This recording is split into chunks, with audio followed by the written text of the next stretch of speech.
গুপ্তা মহাশয় এবং ডক্টর জয়ন্ত রায় মহাশয় এতক্ষণ আমাদের সাথে ছিলেন।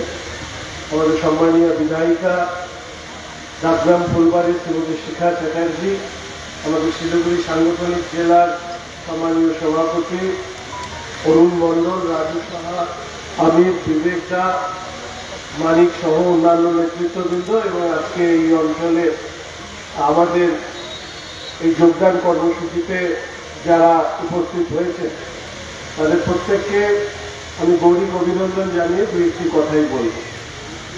প্রথমত আপনারা জানেন যে আজকে ডক্টর শ্যামাপ্রসাদ মুখার্জি জন্মতিথি উপলক্ষে সারা দেশ জুড়ে ভারতীয় জনতা পার্টির পক্ষ থেকে এই শ্রদ্ধাঞ্জলি অনুষ্ঠান আমরা সম্পন্ন করে থাকি। আমাদের পশ্চিমবঙ্গের অভ্যন্তরে ভারতীয় জনতা পার্টির ইতিহাস, তার জন্মকথা এবং ভারতীয় জনতা পার্টি গড়ে ওঠা এই সমস্ত নিয়ে সাধারণভাবে অনেক ধরনের চর্চা আমরা করি এবং আমরা আমাদের পার্টির যত শক্তি বৃদ্ধি করব, নিশ্চিতভাবে ডক্টর শ্যামাপ্রসাদ মুখার্জির অবদানকে আরো বেশি করে আমাদেরকে স্মরণ করতে হবে। এক দেশ, এক মিশন, এক বিধান এবং এক প্রধান, এই ছিল শ্যামাপ্রসাদ মুখার্জির মূল চিন্তা ভাবনা ভারতবর্ষকে এক সুরে গাঁথার জন্য।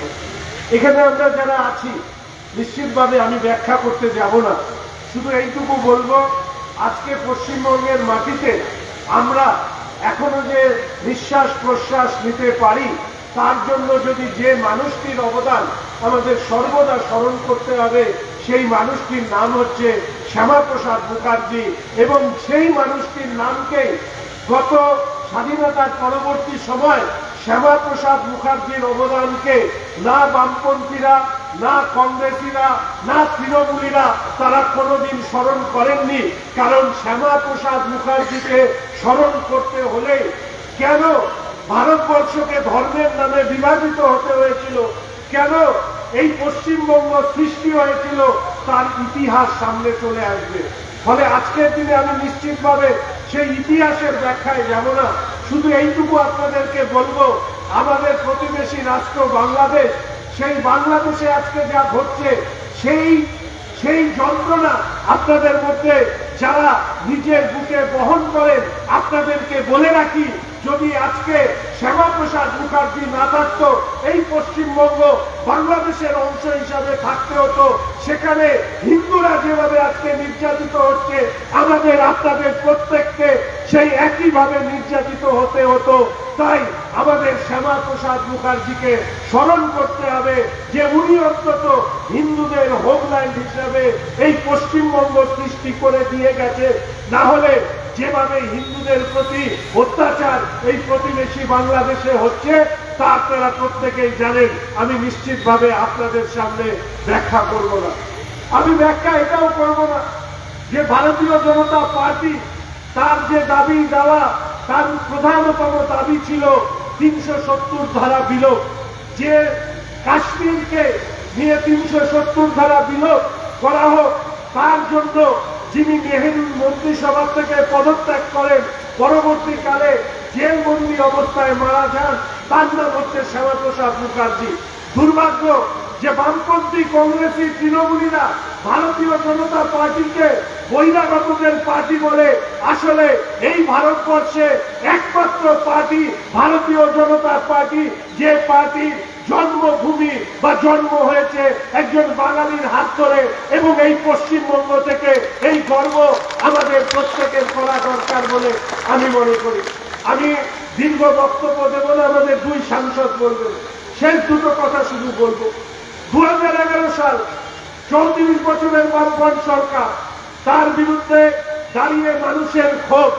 মমতা ব্যানার্জি পায়ে হাওয়াই চটি, সুতির শাড়ি, টালির বাড়ি এই দেখিয়ে মানুষকে বলেছিলেন যে আমি আপনাদেরকে গণতন্ত্র দেব, আমি আপনাদের ছেলে মেয়েদেরকে শিক্ষা দেব, ছেলে মেয়েদেরকে চাকরি দেব, একটা সুন্দর পশ্চিমবঙ্গ উপহার দেব।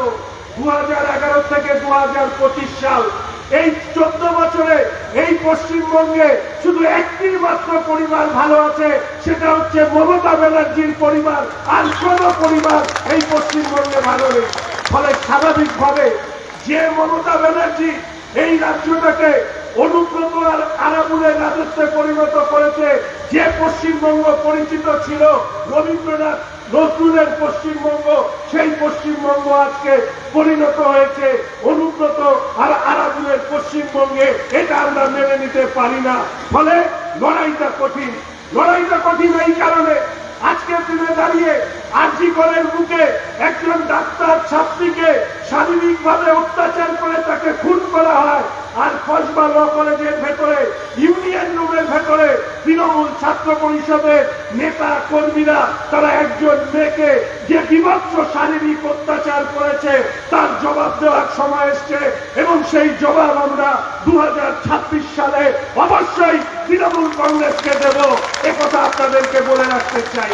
আমি শেষ করব এই কথা বলে, আগামী 21শে জুলাই আমরা ডাক দিয়েছি ভারতীয় জনতা পার্টির যুব মোর্চার পক্ষ থেকে উত্তরকন্যা চলো।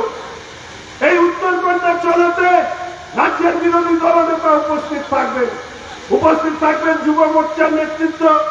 আমি আমার 2 সাংসদকে অনুরোধ করব, রাজ্যের নতুন সভাপতি হয়েছেন শ্রী শ্রমিক ভট্টাচার্য, রাজ্যসভার সাংসদ, তিনিও যদি আসেন তাহলে নিশ্চিতভাবে আমাদের এই উত্তরকন্যা চলো অভিযান একটা সর্বাঙ্গীন হবে।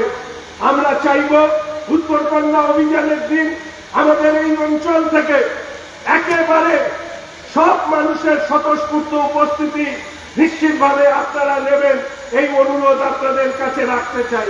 আজকে যারা যোগদান করলেন ভারতীয় জনতা পার্টির পক্ষ থেকে আমি তাদের প্রত্যেককে স্বাগত জানাচ্ছি, এবং স্বাগত জানানোর পাশাপাশি এই কথা আপনাদেরকে বলবো, যে কোনো রাজনীতি আপনি করুন না কেন, ABCD EFG রাজনীতি করতে গেলে যে দলের রাজনীতি করবেন সেই দলের আদর্শটাকে বোঝবার চেষ্টা করবেন।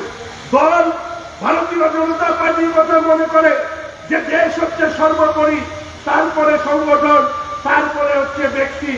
এই দলে ব্যক্তি নয়, দলের আদর্শ হচ্ছে সর্বোপরি, দেশ হচ্ছে সর্বোপরি। ফলে দেশকে যারা ভালোবাসে তারা ভারতীয় জনতা পার্টিকে ভালোবাসবে। ফলে দেশের শত্রুদের বিরুদ্ধে একত্রিত হয়ে লড়বার যে শপথ আপনারা আজকে নিলেন, আসুন 2026 সালে আমরা নিশ্চিতভাবে এই রাজ্যের পরিবর্তন করব। আর শেষ কথা বলি, আমাদের 2 সাংসদ তাদের কাজ আপনারা জানেন। আর আমি সব থেকে বেশি খুশি হই যে আমার উত্তরবঙ্গের সাংসদদের কাজ নিশ্চিতভাবে এই অংশের মানুষকে প্রশংসিত করেছে।